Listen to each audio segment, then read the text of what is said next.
March 15, 2019. Master Lu Wei-chen had kept Hollywood's deadliest secret for 41 years. The man who taught Jackie Chan how to fall without breaking had watched his own son die to make Jackie a star. The hospice room in Wan Chai smelled like disinfectant and regret. Lu's hands shook as he sealed the envelope containing a single photograph. A young stuntman, a broken crane, a cover-up worth $500 million. 3 days later, Jackie Chan would open that letter in his Beverly Hills mansion and realize everything he believed about his rise to fame was a lie. The studios had buried more than just safety reports. They had buried Lu's son, Chen Ming, in an unmarked grave of silence and NDAs, and Lu had let them, trading his boy's justice for Jackie's protection. But dying men don't honor old deals. Before we jump back in, tell us where you're tuning in from, and if this story touches you, make sure you're subscribed because tomorrow I've saved something extra special for you. The hook. Lu Wei-chen's fingers trembled as he pressed the hospital call button. Not for morphine. The cancer had already won that war.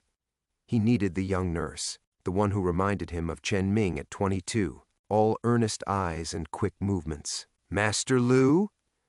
Nurse Tam appeared in the doorway, her white uniform crisp against the sterile hallway behind her. Are you in pain? Different kind of pain. Liu held up the sealed envelope, Jackie Chan's Beverly Hills address written in his careful calligraphy. This needs to reach him before Wednesday. Wednesday. The doctors had given him until Wednesday, maybe Thursday if his heart decided to be stubborn. 41 years of carrying Hollywood's poison, and he had less than a week to purge it. Tam took the envelope with the reverence she reserved for his belongings. The young woman had recognized him the day he arrived, had whispered to the other staff about the legendary stunt coordinator who had choreographed half of Hong Kong cinema's greatest action sequences. She didn't know about the sequence he'd helped choreograph off-camera, the one that had buried his son beneath a mountain of studio lawyers and blood money. Express delivery, Lu whispered, pressing 1,000 Hong Kong dollars into her palm. Promise me. Of course, Master Lu. But perhaps you should call him first. Mr. Chan visits Hong Kong often. No. The word came out sharper than intended. Lu had orchestrated their last meeting 2 months ago at the studio, had watched Jackie bow respectfully, had accepted the younger man's invitation to dinner knowing he would never accept it. How do you break bread with the man whose career was built on your child's bones? The letter first. He needs to see the photograph first. Alone again, Liu stared at the ceiling tiles and remembered the weight of Chen Ming's body in his arms. September 14, 1978. The crane had snapped during the third take of what should have been a routine wire sequence. The studios called it equipment failure. Liu knew better. He had inspected that crane himself the night before, had seen the stress fractures in the metal, had submitted the safety report that somehow disappeared by morning. They had needed the shot for Jackie's breakout film. The schedule was tight, the budget tighter. When the crane gave way and Chen Ming plummeted 30 feet onto concrete, the first studio executive on scene wasn't asking about medical attention. He was asking about witnesses and NDAs, and how quickly they could reshoot with a different stuntman. Liu closed his eyes and felt the phantom weight of the briefcase they had placed in his hands 3 days after the funeral. 5 million Hong Kong dollars, enough to disappear, to start over, to never work in film again. Instead, he had stayed, had channeled his grief into making sure Jackie Chan never took an unnecessary risk, had become the man's guardian angel and secret tormentor all at once. The irony wasn't lost on him. He had spent 4 decades keeping Jackie alive while his own son remained dead. His phone buzzed against the bedside table. A text from his lawyer in Central District, papers filed. Everything transfers to JC upon your death as instructed. Are you certain about this arrangement? Liu typed back, slowly certain. He'll understand when he opens the safety deposit box. The box contained everything. The original crane inspection report with Liu's signature and timestamp, photographs of the stress fractures, the studio executive's handwritten notes about managing the situation, audio recordings Liu had made during those 3 terrible days when they had negotiated his silence with blood money and threats.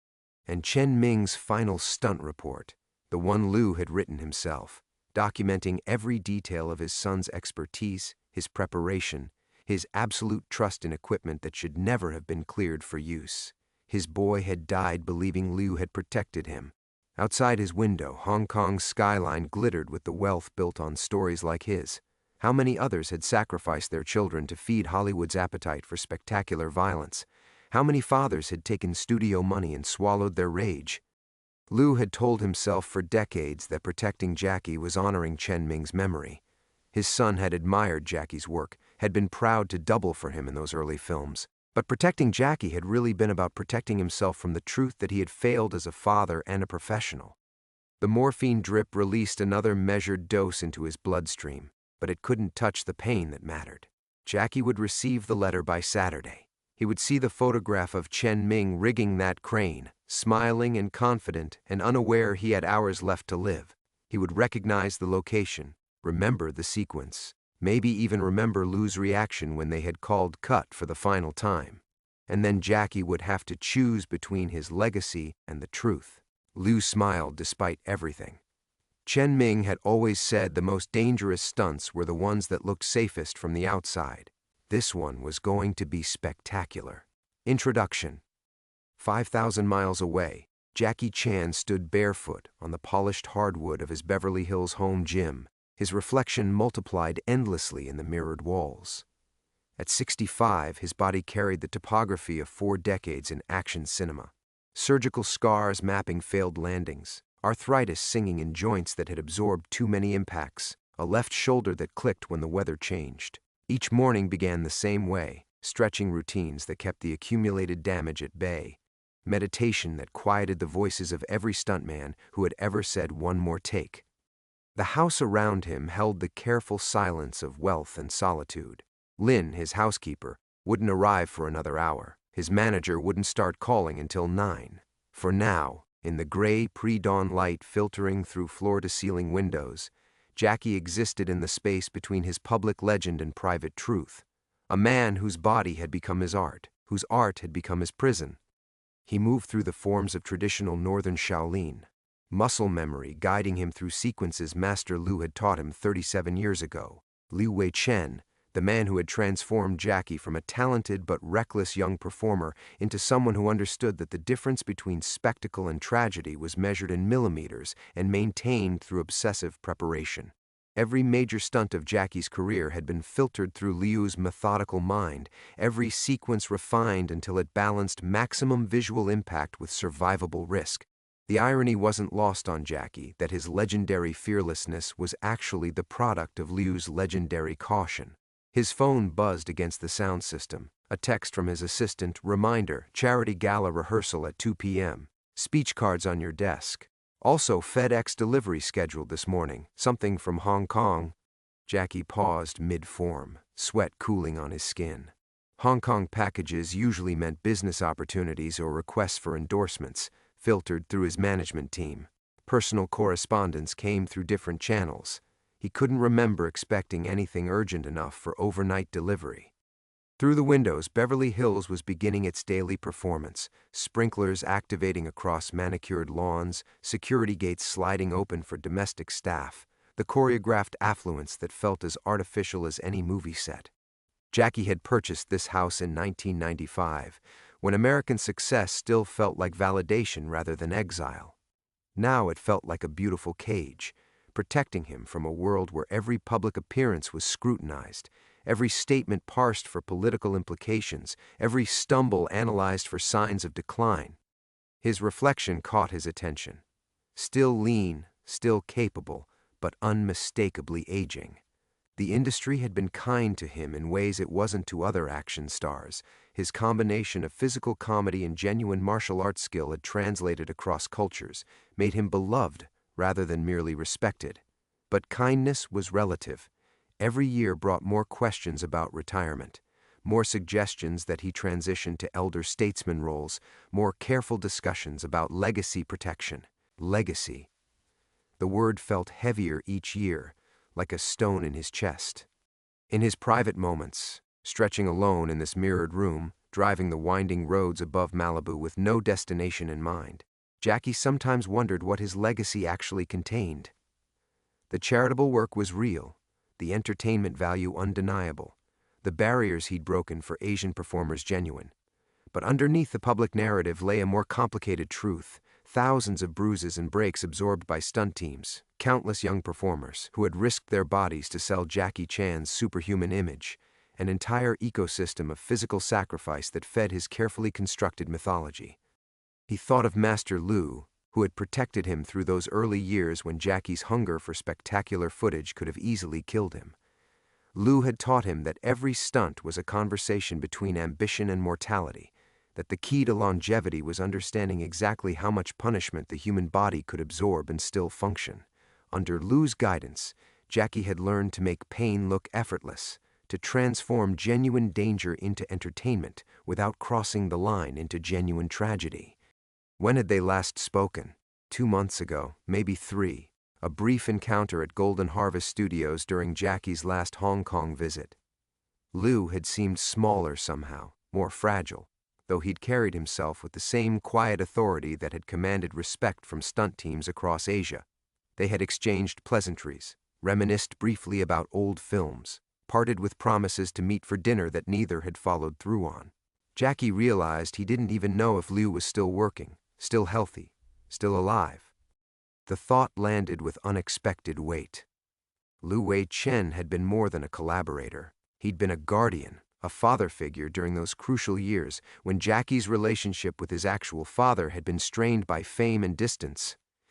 Lu had attended Jackie's wedding, had sent congratulations when Jackie's son was born, had quietly faded from regular contact as Jackie's career moved increasingly toward Hollywood and away from the Hong Kong film community that had raised them both. Standing in his Beverly Hills sanctuary, surrounded by mirrors that reflected his singular image back into infinity, Jackie felt suddenly, profoundly alone.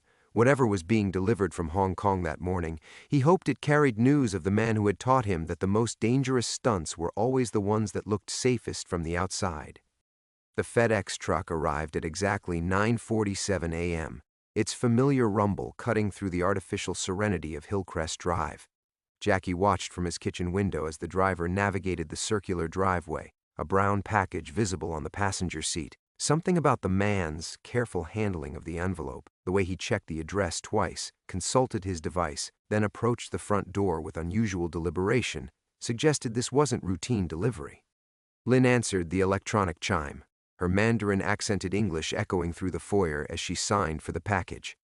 Jackie found himself holding his breath, though he couldn't identify why. The morning's meditation had left him unusually sensitive, his nerves still tuned to frequencies he typically suppressed. Mr. Chan Lin appeared in the kitchen doorway, extending a cream-colored envelope that looked somehow foreign against her practical uniform. From Hong Kong, the man said, very important, very urgent. The envelope felt heavier than it should have, its weight concentrated not in thickness but in intention. Jackie's name was written across the front in elegant Chinese calligraphy, formal strokes that belonged to an older generation, when handwriting was considered an art form rather than an obsolete skill. He recognized the hand before his conscious mind could process the recognition. Lu Wei Chen, thank you, Lin. I'll be in my study. Jackie's study existed as a shrine to controlled nostalgia. Movie posters from his breakthrough films, photographs with directors and co-stars, awards that marked the progression from Hong Kong stuntman to international icon. Behind his mahogany desk, surrounded by evidence of his success, he felt suddenly reluctant to open an envelope that had traveled 5,000 miles to find him. The seal gave way to his thumbnail with a whisper. Inside, folded around a single photograph, was a letter written in the same careful calligraphy as the address. The photograph slipped out first, landing face up on his desk. Jackie's breath stopped. The image was 41 years old but perfectly preserved. A young Chinese man in his early 20s, perhaps 22, suspended 20 feet above a movie set on a wire rig. The stuntman was smiling, one hand raised in a cheerful wave toward the camera, his harness and safety equipment professionally arranged around him. Behind him, a massive crane extended into frame, its arm reaching toward what Jackie now remembered had been the third-story window of a constructed building facade. He knew this photograph. He knew this moment. He knew this man. Chen Ming, Lu's son. The memory rushed back with devastating clarity. September 14, 1978, The third day of shooting for Snake in the Eagle's shadow, the wire sequence that was supposed to be routine, forgettable, a simple transition shot that would take 10 minutes and move them toward lunch break.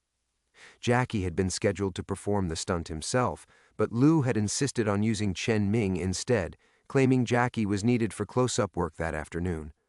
The crane had snapped during the third take. Chen Ming had fallen 30 feet onto concrete, his safety lines useless once the primary support gave way.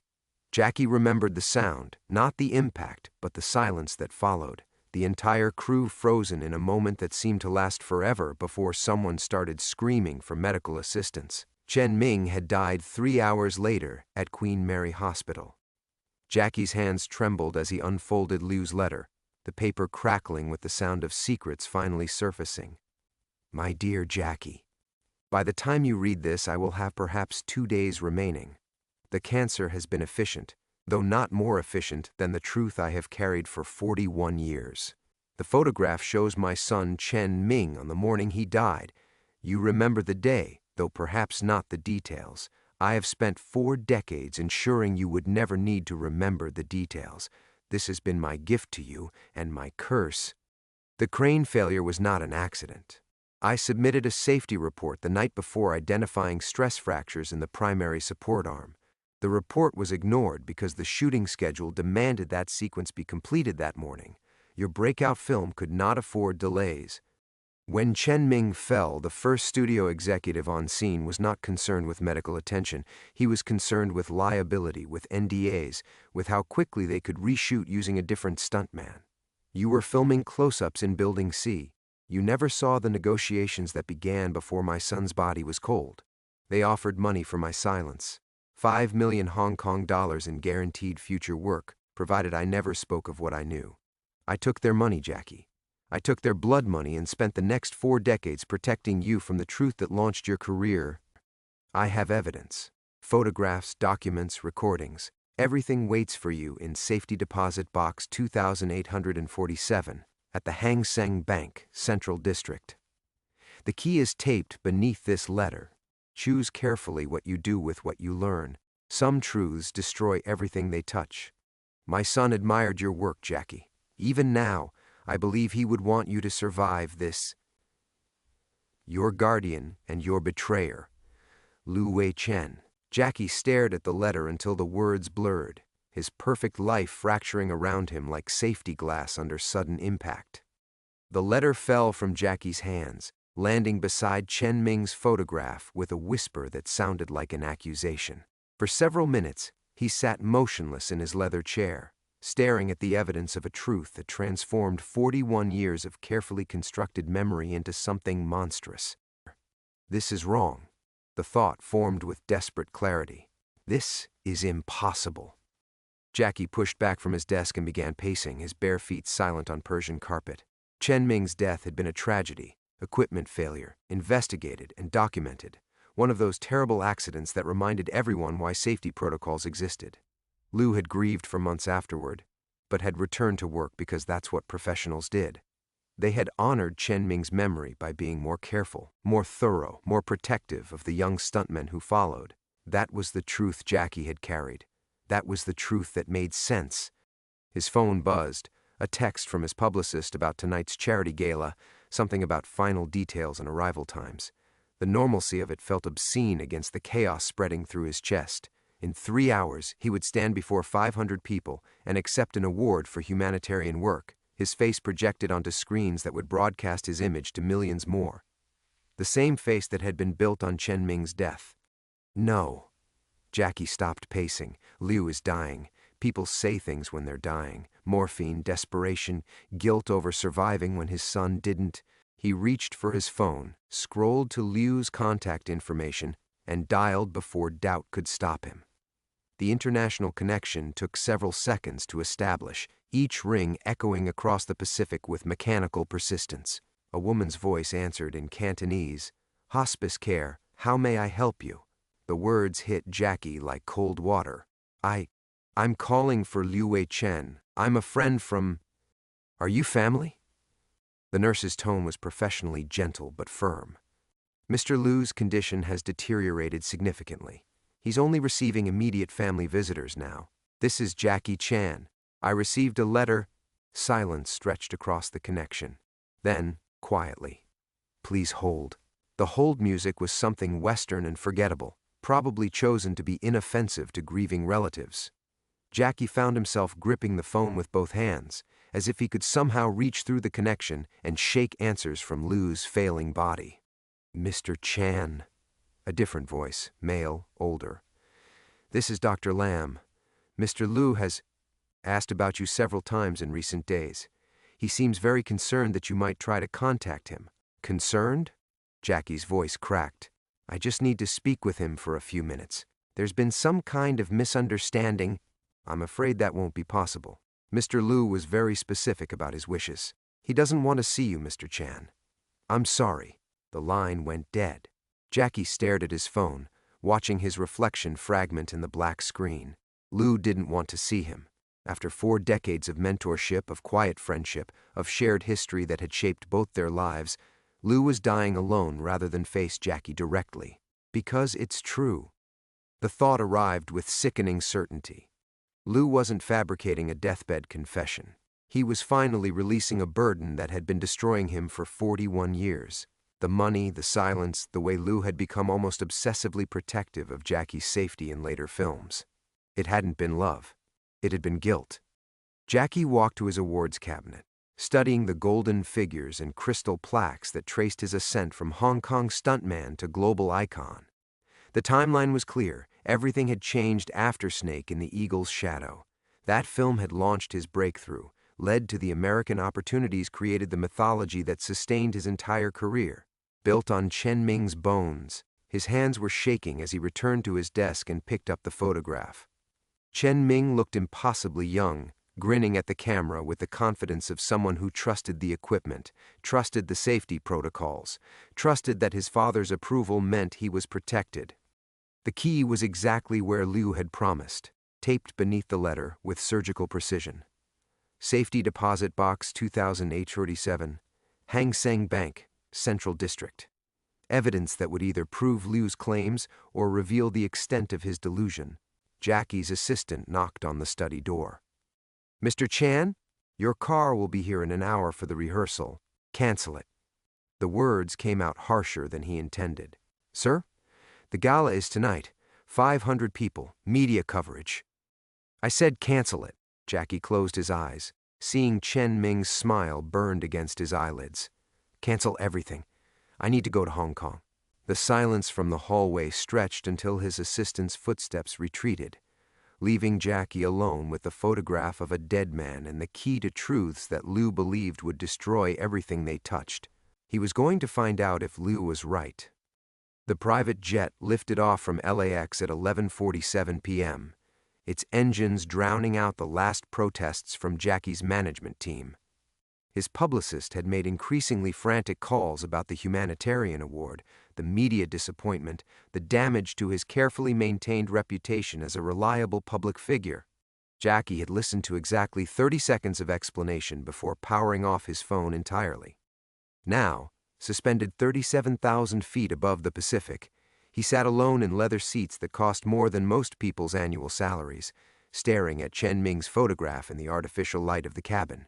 The young man's smile seemed to mock the luxuries surrounding Jackie. This plane, purchased with money from films that existed only because Chen Ming had died at exactly the right moment to be forgotten. The flight attendant approached with practiced discretion. Mr. Chan, is there anything I can bring you? How long until we land? 14 hours, sir. We should arrive at Hong Kong International around 4 a.m. local time. 14 hours to sit with the weight of what Lou had revealed.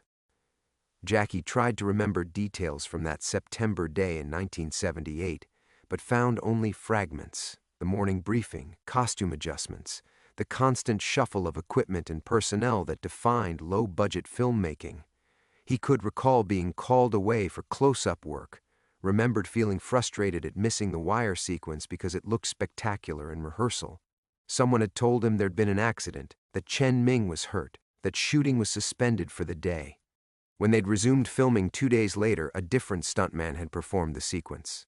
Jackie had asked Liu about Chen Ming's condition and received a quiet response about family obligations, medical treatment, nothing to worry about. The film had wrapped 3 weeks later, becoming the breakthrough that changed Jackie's entire trajectory. They offered money for my silence. Liu's words echoed in the cabin's pressurized quiet. Jackie tried to imagine the conversation. Studio executives calculating the cost of disclosure versus cover-up, determining that a young stuntman's death was simply another line item in their budgeting process. Had they approached Liu at the hospital while Chen Ming was still fighting for his life? Or had they waited until after the funeral, when grief might make Liu more susceptible to their arithmetic of guilt and compensation? The plane banked slightly, adjusting course across the international dateline. Jackie realized he was traveling backward through time, chasing a truth that had been buried before his career had properly begun.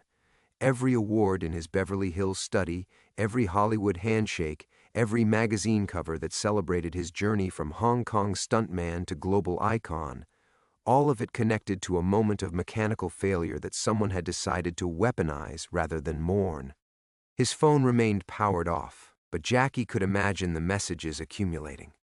His agent demanding explanations, his publicist crafting damage control statements, his business manager calculating the financial impact of abandoned commitments.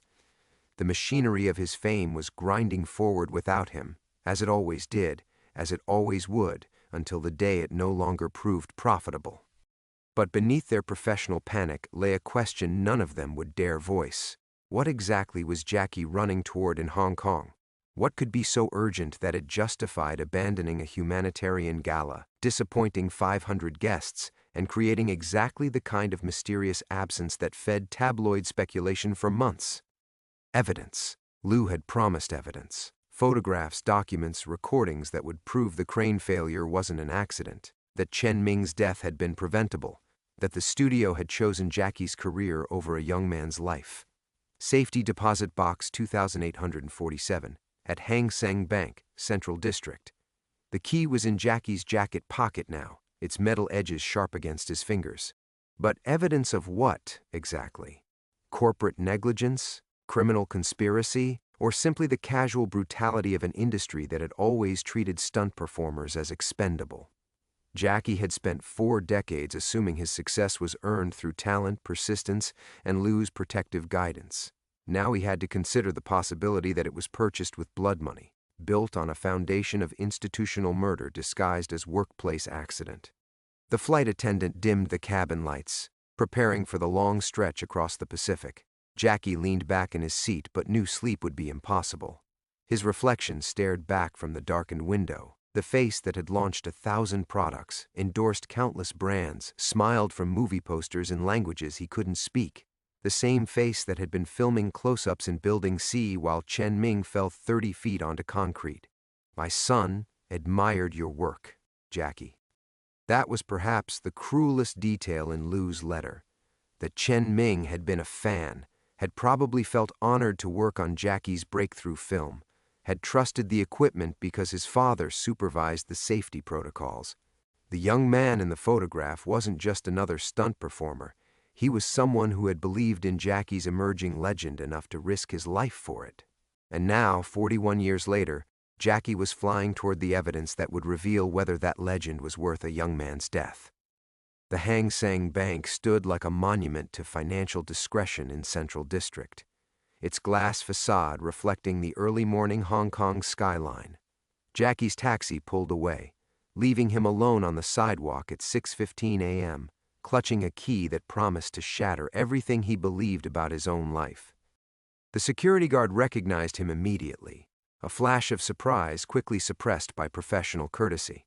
Jackie followed the man through marble corridors that echoed with their footsteps, past vault doors that protected the secrets of Hong Kong's wealthy elite.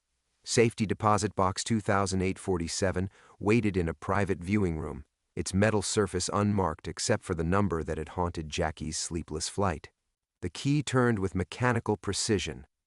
Inside lay a manila envelope thick with documents, several photographs, and a cassette tape labeled in Liu's careful handwriting, September 14, 1978, for Jackie. Jackie's hands trembled as he lifted out the first photograph, Not the smiling portrait from Lu's letter, but something far more devastating. Chen Ming's body, photographed from above, sprawled on concrete beside the collapsed crane. The image was clinical, administrative, taken for insurance purposes rather than human memory. But it captured something Lu's letter hadn't prepared him for. The makeshift plastic sheeting that someone had positioned around the scene, blocking the view from other parts of the set. They had been hiding Chen Ming's death while it was still happening. Jackie set the photograph aside with shaking hands and reached for the documents beneath. The first was Lu's original safety report, dated September 13, 1978, documenting stress fractures in the crane's primary support arm and recommending immediate replacement. Stamped across the bottom in red ink, denied, schedule priority, R. Morrison exec, producer. The second document made Jackie's vision blur. A check made out to Liu Wei Chen for 5 million Hong Kong dollars, signed by Golden Harvest Studios executive Robert Morrison, dated September 16, 1978. 2 days after Chen Ming's death. But it was the third document that made Jackie understand the true scope of what had been hidden from him. A typed memorandum on Golden Harvest letterhead, marked confidential, executive eyes only. Chen Ming incident, damage control protocol. Per our discussion, the following narrative will be maintained. 1. Equipment failure was unforeseeable and unpreventable. 2. All safety protocols were followed per industry standard. 3. Deceased was freelance contractor, not studio employee. 4. No production delays occurred. Jackie Chan performed sequence as originally scheduled. 5. Media contact to be handled exclusively through Morrison's office. Liu Wei Chen has been compensated and has signed NDA. No further action required. Schedule resumed September 17th. Jackie Chan wire sequence completed without incident. Jackie read the memo 3 times before its implications fully registered. They hadn't just covered up Chen Ming's death. They had rewritten history to suggest Jackie had performed the fatal stunt sequence himself successfully after the crane had already killed Lu's son. His entire breakthrough performance was a lie. The cassette player in the viewing room was ancient, probably installed when the bank was built. Jackie inserted the tape with nerveless fingers and pressed play. Static filled the room, followed by voices speaking rapid Cantonese. Liu's voice, younger but recognizable. And another voice that made Jackie's blood freeze. Robert Morrison, the executive producer who had signed Lu's blood money check. Understand the situation is tragic, Mr. Liu, but we have commitments to fulfill. This film will make Jackie Chan a star. That's bigger than one man's accident. Liu's voice, hollow with grief. My son is dead because you ignored my safety report. Your son is dead because accidents happen in this business. The question is whether we let his death destroy everything he was working toward. Jackie's career, your future, the studio's investment. What are you offering? Morrison's voice turned calculating. 5 million Hong Kong dollars. Guaranteed work as long as Jackie needs a stunt coordinator. Complete medical coverage for your family. And most importantly, Jackie never needs to know what really happened. You can let him believe he earned his success. The silence stretched for nearly a minute before Liu responded, and if I refuse? Then we release security footage of you arguing with Chen Ming about the safety equipment that morning. We have witnesses who will testify that your son was drunk, that he ignored protocols, that his death was caused by his own negligence rather than equipment failure. Your reputation ends, Jackie's career ends, and Chen Ming dies for nothing instead of dying for something meaningful. Another pause. Then Liu's voice, broken. You're asking me to lie about my son's murder. I'm asking you to choose between revenge and Jackie's future. Chen Ming admired Jackie Chan. Make his death count for something. The recording ended with Liu's whispered agreement. Jackie sat in the bank's sterile silence, staring at evidence of his own innocence and complicity. He had never known about the cover-up, had never participated in Morrison's conspiracy.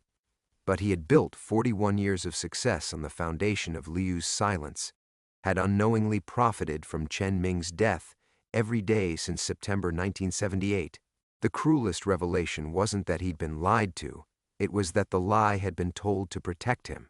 And Liu Wei Chen, dying in a Hong Kong hospice, had finally decided that protection was no longer worth the weight of carrying Chen Ming's ghost. Jackie's phone vibrated against the marble table of the bank's viewing room, dragging him back from the horror of Morrison's recorded voice. The screen showed 17 missed calls from his agent, 12 from his publicist, and 1 from a Hong Kong number he didn't recognize. He answered the unknown caller with trembling fingers. "Mr. Chan?" The voice belonged to Dr. Lam from the hospice. "I'm calling because Mr. Liu's condition has... He's been asking for you specifically, repeatedly, despite what I told you yesterday about his wishes." Jackie closed his eyes. Liu's evidence scattered before him like the remains of his entire career. "Is he?" "He's lucid, barely, but he keeps saying your name and something about finishing it. I think he needs to see you before he passes." The taxi ride to the hospice passed in a blur of Hong Kong traffic and neon signs advertising products Jackie had endorsed without thinking. How many of those contracts had been negotiated with money that traced back to Chen Ming's death? How many smiling photographs had he signed while Liu carried the weight of his son's murder? The St. Catherine's Hospice sat in mid-levels like a monument to quiet endings, its windows overlooking Victoria Harbor, where container ships moved with the same mechanical precision that had once operated the crane that killed Chen Ming. Jackie's footsteps echoed down sterile corridors that smelled of disinfectant and approaching death. Liu's room was smaller than Jackie had imagined, containing only the essential furniture of dying: a bed, a chair, a table bearing water and medications. Liu himself looked like he'd already half departed this world, his skin translucent and his breathing labored. But his eyes snapped open when Jackie entered, burning with the intensity of someone racing against time. "You found it." Liu's voice was barely a whisper, but it carried the weight of 41 years. "The evidence." Jackie pulled the chair close to Liu's bedside, close enough to see the tears gathering in his mentor's eyes. "Why didn't you tell me?" "All these years, Master Liu, you let me believe that you earned it?" Liu's laugh was bitter, punctuated by a coughing fit that left specks of blood on his lips. "You did earn it, Jackie. Every film after the first one, every stunt, every moment of brilliance, that was all you. But the foundation..." He closed his eyes. "The foundation was built on my boy's bones." "Morrison is still alive," Jackie said quietly. "He's retired, living in Malibu. He has grandchildren now, probably tells them stories about discovering talent in Hong Kong." Liu's eyes opened, sharp with something that might have been hope. "You could destroy him. The recording, the documents, they prove everything. Corporate conspiracy, cover-up, maybe even criminal negligence.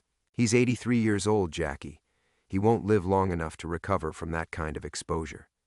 "And you?" Jackie studied Liu's wasted face, seeing traces of the vital man who had guided his early career. "What happens to you when this comes out? The bribery, the silence? You'll be remembered as the man who sold his son's death for my career." "I am that man." Liu's voice carried no self-pity, only exhausted truth. "Every day for 41 years I've been that man. Do you know what Chen Ming said to me the morning he died? He said he was proud to work with you, that you were going to change everything for Hong Kong performers. He believed in your future, Jackie. And I sold that belief for $5 million and a lifetime of guilt." Jackie reached for Liu's hand, finding skin like paper over bird bones. "Master Liu, if I expose this, it destroys everything. My career, my legacy, the Jackie Chan Foundation, all of it built on blood money. Millions of fans who believe in what I represent, hundreds of people whose jobs depend on my reputation. Is Chen Ming's justice worth all of that?" Liu's grip tightened with surprising strength. "That's exactly what Morrison asked me 41 years ago. He said Chen Ming admired you, that I should make his death count for something meaningful. And I believed him, Jackie. I convinced myself that protecting your career was honoring my son's memory. But you don't believe that anymore." "No." Liu's voice was fading, each word requiring visible effort. "Because Chen Ming didn't die to make you famous. He died because Morrison chose profit over safety, chose your potential over my son's life. And I spent 41 years calling that choice noble instead of murder." Jackie stared out the window at Hong Kong's skyline, at the city where his legend had been born in blood and silence. In his jacket pocket, the key to safety deposit box 2847 felt like it weighed 1,000 pounds. The evidence was gathered, the truth was revealed, and Lou was dying with the desperate hope that Jackie would choose justice over everything he'd spent 4 decades building. The point of no return stretched before them both, measured in Lou's remaining heartbeats and Jackie's remaining choices. Morrison's conspiracy was about to face its final test, whether the man it was designed to protect would become the instrument of its destruction. Lou's eyes closed, but his whisper carried across the room like a prayer. Make it count for something, Jackie. Make his death finally count for something true. Jackie reached into his jacket and withdrew his phone, the device feeling alien in his hands after everything he'd discovered. His fingers moved across the screen with deliberate precision, scrolling through contacts until he found the number he needed. The name on the display read simply, Morrison Robert, Producer Emeritus. Lou's eyes opened at the sound of the dialing tone filling the room. The call connected after 3 rings, and Morrison's voice crackled through the speaker, older now but still carrying the casual authority that had orchestrated a cover-up 41 years ago. Jackie Chan? My God, it's been what, 15 years? How did you get this number? Hello, Mr. Morrison. Jackie's voice was steady, controlled. I'm calling from Hong Kong, from Lu Wei Chen's bedside. The silence on the other end stretched for 10 seconds before Morrison spoke again, his tone noticeably cooler. I see. And how is Liu these days? Dying, and finally ready to tell the truth about Chen Ming. Another pause. When Morrison's voice returned, it carried the measured calculation Jackie remembered from the recording. Jackie, I think there might be some misunderstanding about... I have the evidence. Jackie cut him off. The safety reports you ignored, the photographs of Chen Ming's body, the recording of you buying Liu's silence for $5 million. All of it. Liu's breathing had become more labored, but his eyes remained fixed on Jackie's face with fierce intensity. Morrison's voice turned paternal, patronizing. Jackie, you're upset, and I understand that, but you need to think carefully about what you're suggesting. That was 41 years ago. Different times, different standards. What matters is what came after, your incredible career, the inspiration you've provided to millions of fans worldwide. Chen Ming's death was a tragedy, but destroying yourself won't bring him back. His death wasn't a tragedy, Jackie said quietly. It was murder. You ignored Liu's safety report, used faulty equipment, and when Chen Ming died because of your negligence, you covered it up to protect your investment in me. I protected you. Morrison's voice sharpened. Do you understand what would have happened if we'd let that accident destroy the production? Your career would have ended before it started. Liu understood that. He chose to make his son's death meaningful by ensuring your success. Liu's hand moved weakly toward Jackie, who grasped it without taking his eyes off the phone. You didn't give Liu a choice, Jackie continued. You threatened to destroy Chen Ming's reputation, to paint him as drunk and negligent. You made him choose between his son's memory and my future. Morrison's laugh was bitter. And what a future it's been, Jackie. 4 decades of global stardom, hundreds of millions of dollars in charitable work, inspiration for countless performers. Are you really going to throw that away for a 40-year-old accident? It wasn't an accident. Jackie's voice carried the weight of absolute certainty. And I'm not throwing anything away, I'm finally paying the debt I never knew I owed. The silence that followed was broken only by the sound of Liu's labored breathing. When Morrison spoke again, his voice had lost all pretense of warmth. If you release this, Jackie, it destroys everything. Your foundation, your legacy, your reputation. But more than that, it destroys the memory of who people believed you to be. Sometimes the noble lie is more valuable than the brutal truth. Jackie looked at Liu, whose eyes were growing dim but remained locked on his face. In them, Jackie saw not just a dying man, but a father who had carried an unbearable burden for 4 decades. A man who had loved Jackie enough to sacrifice his own grief for Jackie's success, and who was now trusting Jackie to love Chen Ming's memory enough to sacrifice that success for justice. Mr. Morrison, Jackie said, his voice carrying the quiet authority he'd learned from years of commanding film sets. I'm calling to tell you that tomorrow morning, I'll be releasing all the evidence to the Hong Kong media. The safety reports, the photographs, the recording of our conversation, and this phone call as well. You have tonight to tell your family the truth before they read it in the newspapers." Morrison's voice turned desperate. "Jackie, please. I'm 83 years old. My grandchildren—" Chen Ming was 22 years old.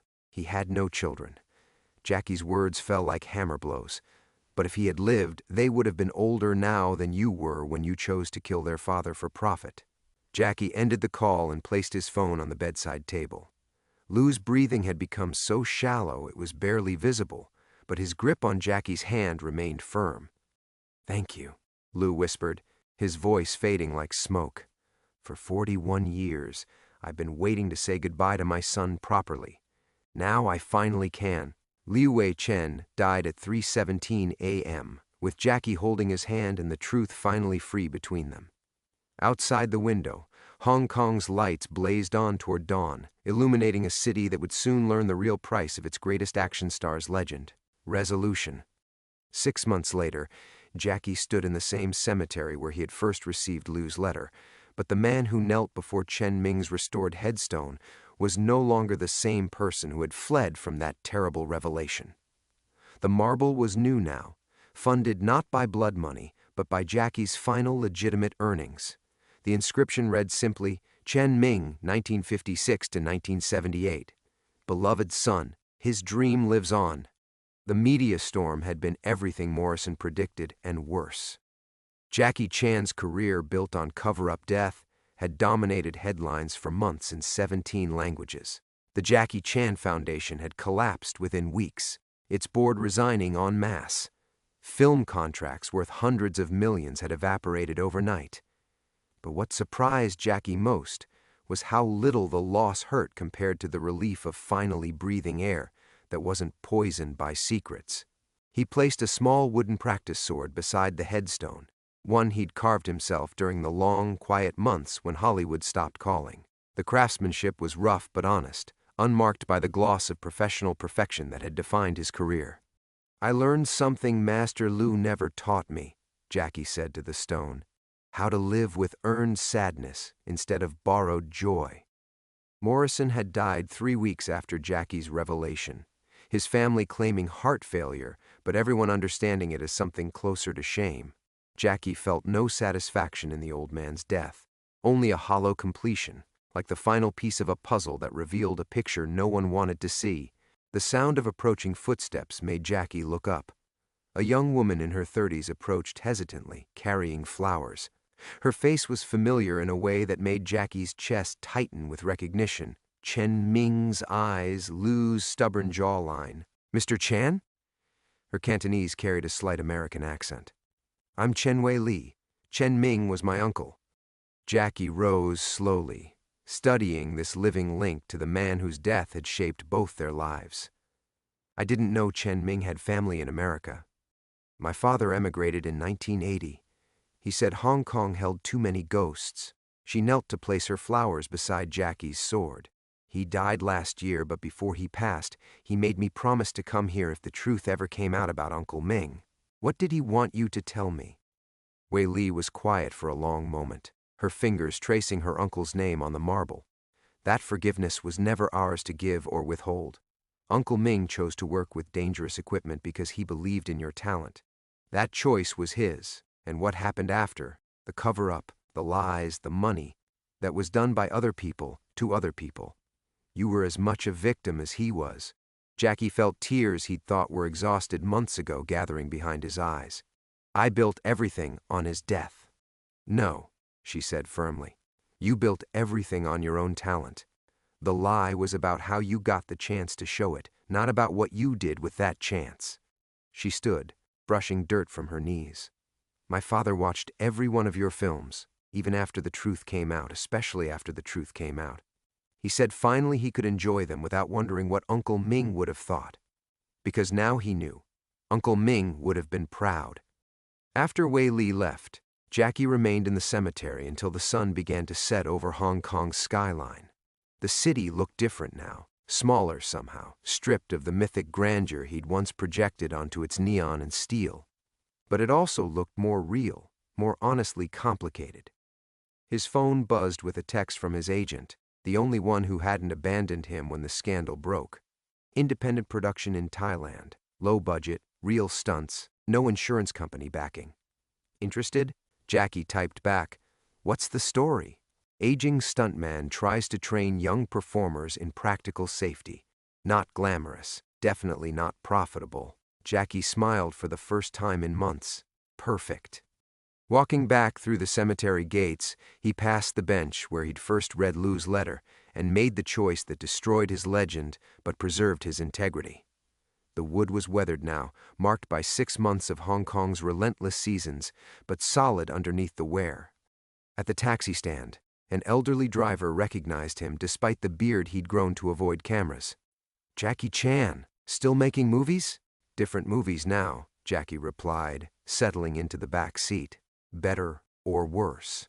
Jackie watched Hong Kong blur past the window, the same city where a young stuntman had once believed in his future enough to die for it, and where an old master had finally found the courage to honor that sacrifice with truth instead of silence. "More honest," he said.